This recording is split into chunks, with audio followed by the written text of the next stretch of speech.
Alors je suis Johan Mollard, le fondateur du projet Arbalète, qui consiste à utiliser le pixel art dans l'éducation.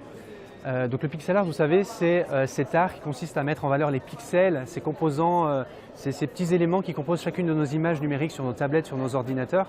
D'habitude, ils sont très petits sur nos écrans, presque invisibles, et au contraire, le pixel art les grossit, les met en valeur et les rend beaux.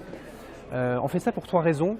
La première raison, c'est que c'est simplement à des fins esthétiques. C'est parce que c'est joli. On fait des œuvres d'art entre 50 cm et jusqu'à 50 mètres sur une façade entière d'un bâtiment, par exemple, à l'extérieur.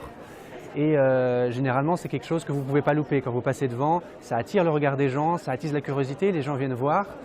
Donc ça, c'est la première raison. La deuxième raison, c'est qu'on fait des œuvres d'art qui sont du coup interactives. On peut jouer sur les œuvres d'art Arbalète. Et donc on va remettre au goût du jour tous les vieux jeux sur lesquels on jouait sur les bornes d'arcade dans les années 80, par exemple Tetris, par exemple Snake, par exemple Pong, tous ces jeux qui sont compatibles avec la philosophie pixel art et qui en même temps parlent à tout le monde, sont un peu intergénérationnels et rassemblent tout le monde.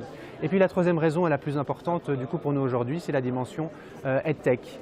Parce que le pixel, c'est quelque chose de suffisamment simple, suffisamment attirant d'un point de vue visuel sur une œuvre d'art et suffisamment puissant pour apprendre la programmation informatique. Et donc nous, sur nos œuvres d'art, quelle que soit l'œuvre, quelle que soit sa taille, on organise des ateliers de programmation où on invite les apprenants à venir détourner l'œuvre et à venir créer du contenu.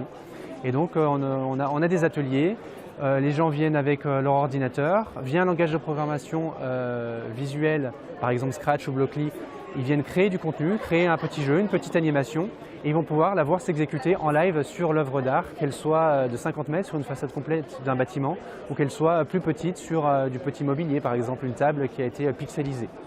Et donc voilà, on crée des projets, nous, avec d'autres associations, avec des établissements scolaires, extrascolaires, académiques, des universités.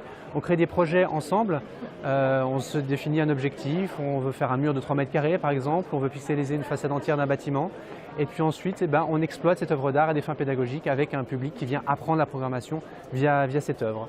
Et donc on cherche toujours de nouveaux partenaires pour créer des projets ensemble et venir déposer l'œuvre d'art in situ et qu'elle soit utilisée ensuite par l'établissement. Notre réseau se fait principalement pour l'instant par bouche à oreille, donc les gens qui viennent découvrir Arbalète, un endroit, qui en entendent parler, qui viennent nous contacter.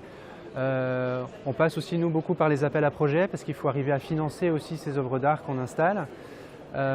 Et ça se fait petit à petit, principalement par bouche à oreille. Et donc justement, on cherche à étendre notre réseau de bouche à oreille et à créer d'autres projets communs avec d'autres établissements scolaires ou extrascolaires où on créerait de nouvelles œuvres in situ dans les établissements.